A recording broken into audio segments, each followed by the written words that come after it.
अनुज गणेश, लोभासुर तो प्रभावीन हो गया, किंतु ममतासुर और कामासुर वो तो अभी शेष है, और उनसे उत्पन्न होने वाला भावी संकट भी।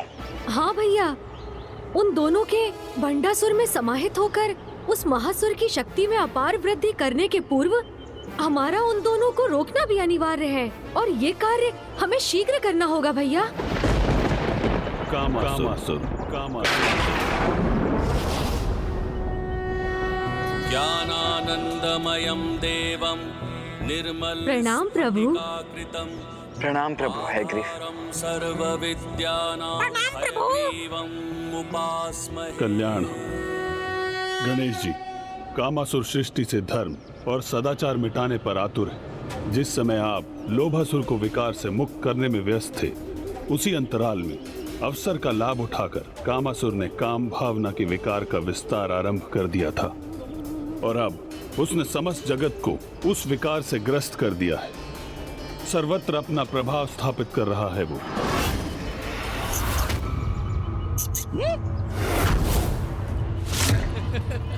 अति उत्तम।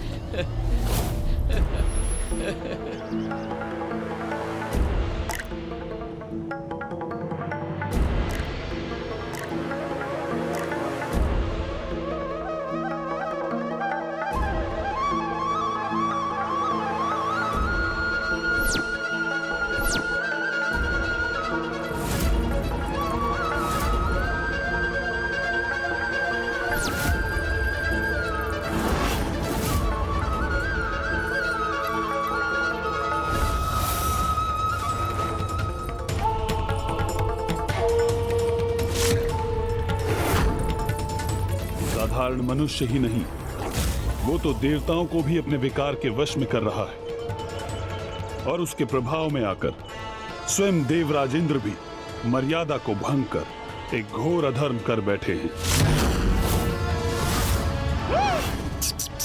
प्रभु, ऐसा क्या धर्म हो गया देवराज इंद्र से?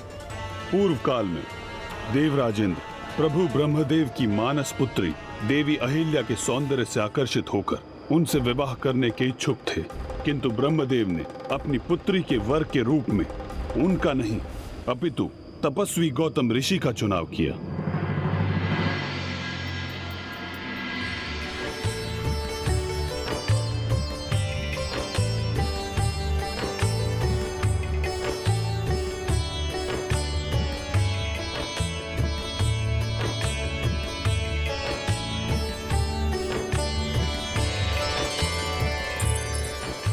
जब देवराजेंद्र कहीं प्रस्थान करते समय गौतम ऋषि के आश्रम के निकट पहुंचे, तब कामासुर को उनके मन में देवी अहिल्या के प्रति आकर्षण का आभास हुआ, जिसका लाभ उठाकर उस असुर ने देवराज को भी अपने विकार से प्रभावित कर दिया।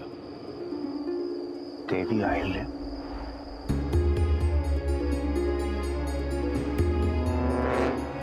अब तो उनका विचार करना भी मर्यादा के विरुद्ध है, और मर्यादा की सीमा का उल्लंघन मुझे कदापि नहीं करना चाहिए।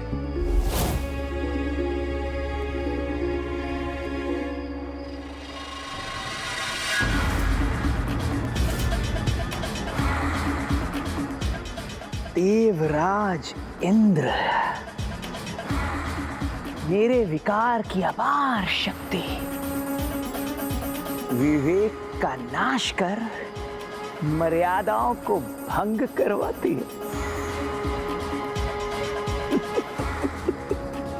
और अब ठीक वैसा आपके साथ होने जा रहा है देवराज। पूर्व के आकर्षण की मात्र एक स्मृति ही पलक झपकते ही अनियंत्रित काम भावना में परिवर्तित होने वाली है।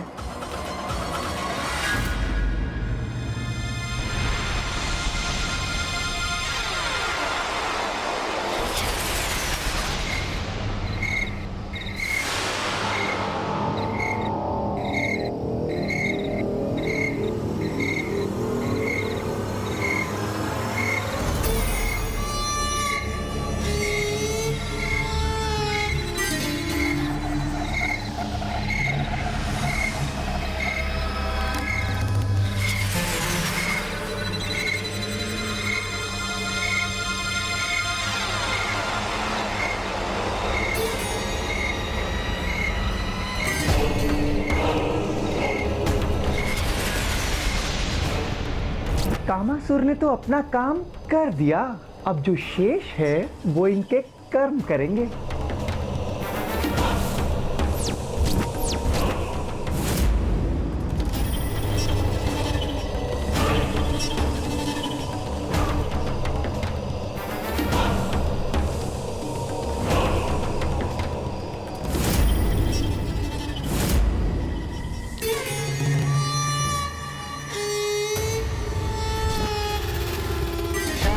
और फिर गौतम ऋषि के आश्रम के निकट पहुंचकर देवराज इंद्र ब्रह्म मुहूर्त तक गौतम ऋषि के वहां से प्रस्थान करने की प्रतीक्षा करते रहे।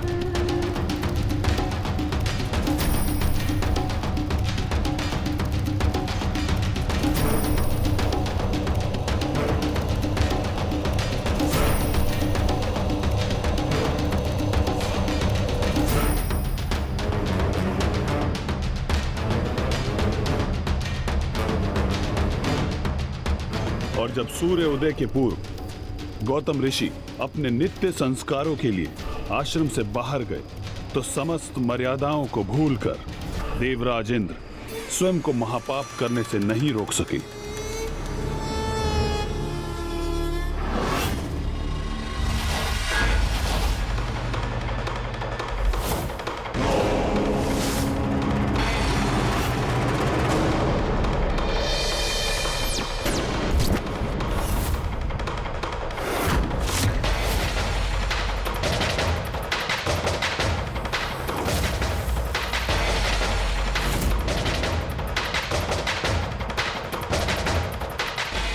जब तक ऋषि गौतम अपनी कुटिया में लौटे तब तक बहुत विलंब हो चुका था।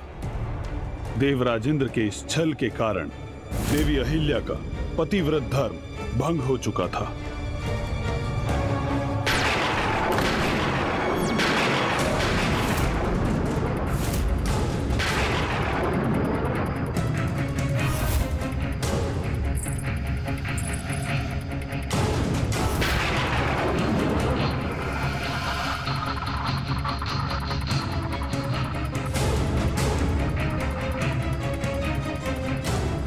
ये कैसे संभव है? इन दोनों में मेरे स्वामी कौन है? कौन हो तुम? मेरा रूप धारण करके छल से मेरी कुटिया में क्यों हो तुम? उत्तर दो, कौन हो तुम? अपना वास्तविक परिचय उजागर करो। मुझे ज्ञात तो हो कौन है वो अधर्मी, वो पापी जिसने इतना बड़ा घोर अपराध करने का दुस्साहस किया है।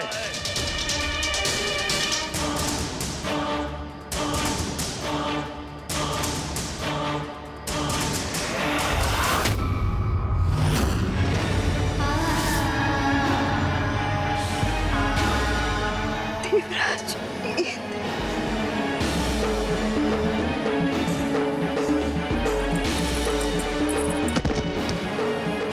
देवराज इंद्र, आपसे इतना बड़ा धर्म कैसे हो गया?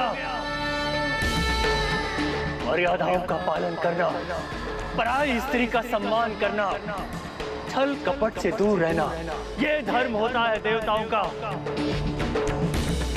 ये आप कैसे भूल गए देवराज? कैसे भूल गए देवराज? मेरा कार्य तो हो गया, अब आप भुगतिए देवराज इंद्र।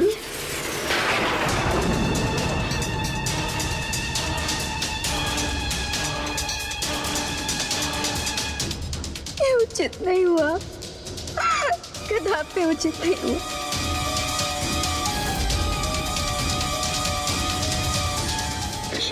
देवराज, देवराज,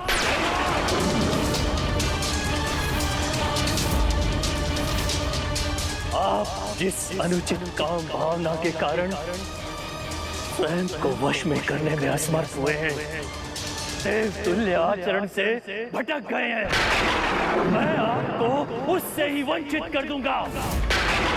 मैं आपको शाप देता हूं कि आपकी काम इंद्रियां नष्ट हो जाए और आपके शरीर में सहस्त्रों छिद्र उत्पन्न हो जाए देवराज।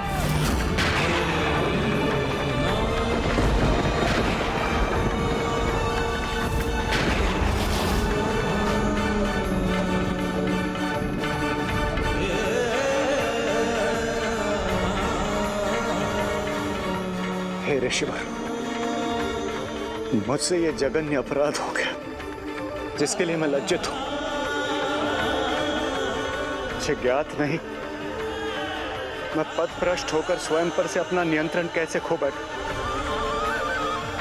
इस पर दया कीजिए ऋषि, मुझे क्षमा कर दीजिए, क्षमा कर दीजिए मुझे।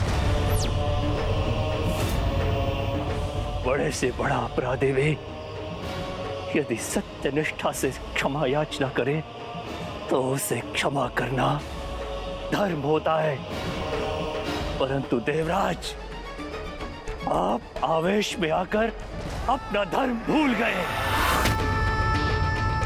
किंतु मैं अपना धर्म कदापि नहीं भूल सकता, कदापि नहीं। मैं आपको अपने शाप से मुक्त तो नहीं कर सकता, परंतु आपकी क्षमा याचना के कारण अपने शाप का प्रभाव कम अवश्य कर सकता हूं। देवराज, आपके शरीर में उत्पन्न छिद्र नेत्रों में परिवर्तित हो जाएंगे, जिससे आप अच्छाई, बुराई, उचित अनुचित को स्पष्ट रूप से देख पाएंगे और आपकी कामेंद्री एक अज कामेंद्री में परिवर्तित हो जाएगी, जो आपको सदैव आपके इस पशु आचरण का स्मरण दिलाती रहेगी। देवराज,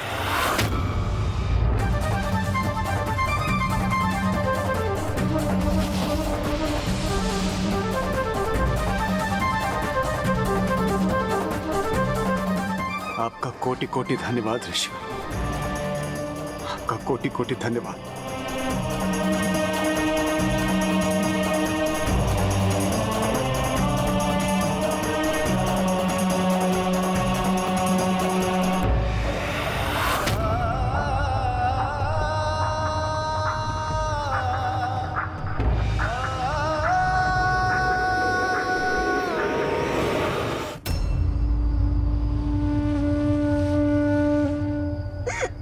क्षमा कर दीजिए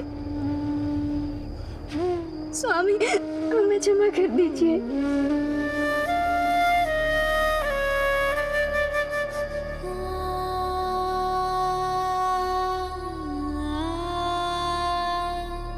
स्वामी, स्वामी, मुझे क्षमा कर दीजिए स्वामी, मुझे क्षमा कर दीजिए।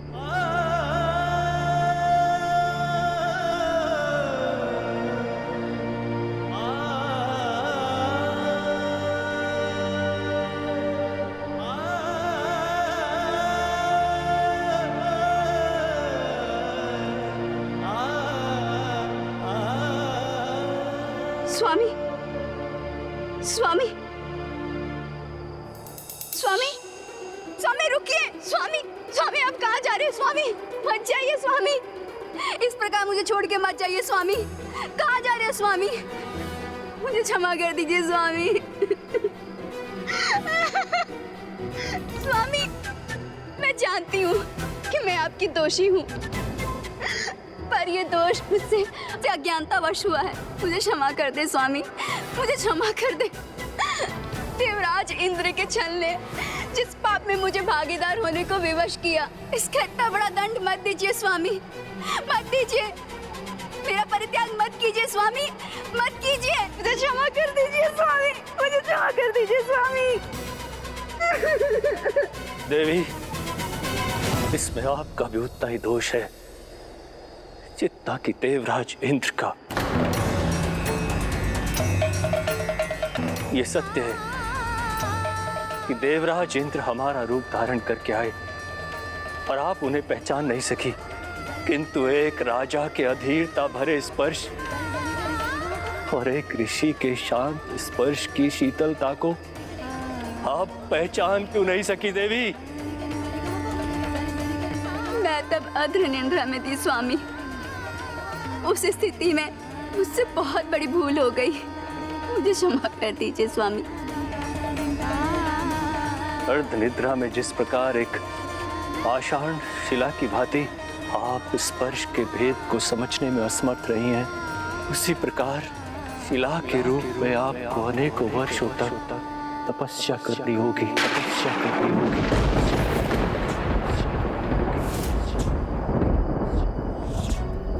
जब तक आप प्रभु नारायण के अवतार श्री राम के स्पर्श से पुनः पावन नहीं हो जाती।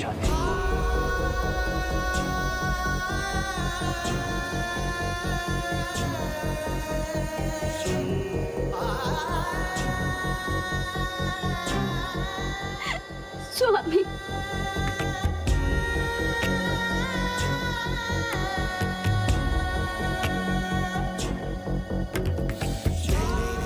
स्वामी, नहीं स्वामी।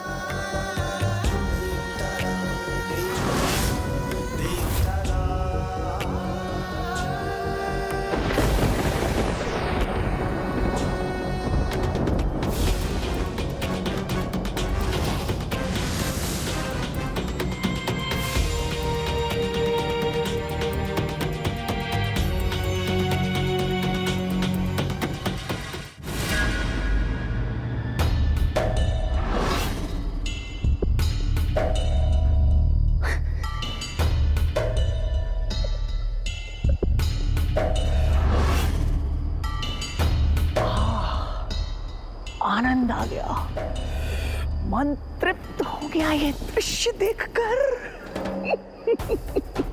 कार्य मेरा और दंड भुगतना पड़ा देवी अहिल्या को।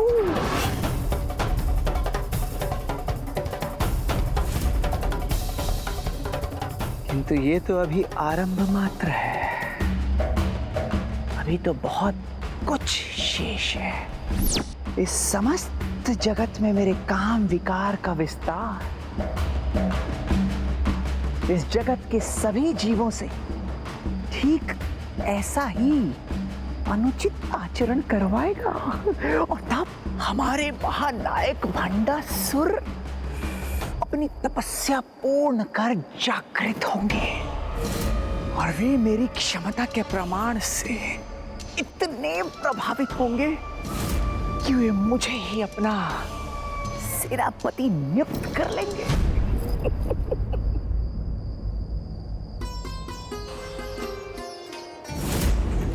कितने दुर्भाग्य की बात है, कामासुर के दुष्प्रभाव का दंड ऋषि माता देवी अहिल्या को भी भोगना होगा। अपने स्वामी ऋषि गौतम और उनका भेष धर कर आए देवराज इंद्र के स्पर्श में भेद न कर पाने के कारण उन्हें भी शिला बनकर अनेक वर्षों तक मामा श्री प्रभु श्री नारायण के श्री राम अवतार की प्रतीक्षा करनी होगी। किंतु मात्र देवराज इंद्र को ही नहीं, उस दुष्ट कामासुर ने राक्षस राज रावण को भी अपने वश में कर लिया। एक और वहां देवराज इंद्र के कारण देवी अहिल्या का पतिव्रत धर्म भंग हुआ, तो दूसरी ओर वहां राक्षस राज रावण के कारण देवी वेदवती का तप।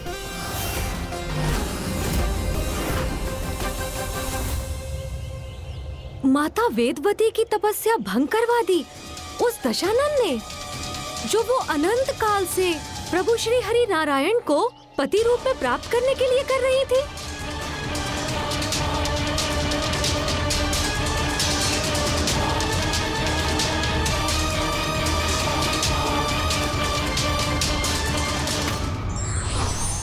चरित्र और बल में अधिक महत्वता चरित्र की है, क्योंकि एक बलहीन व्यक्ति में यदि चरित्र ही हो तो भी उसके पास जन समुदाय का बल होता है।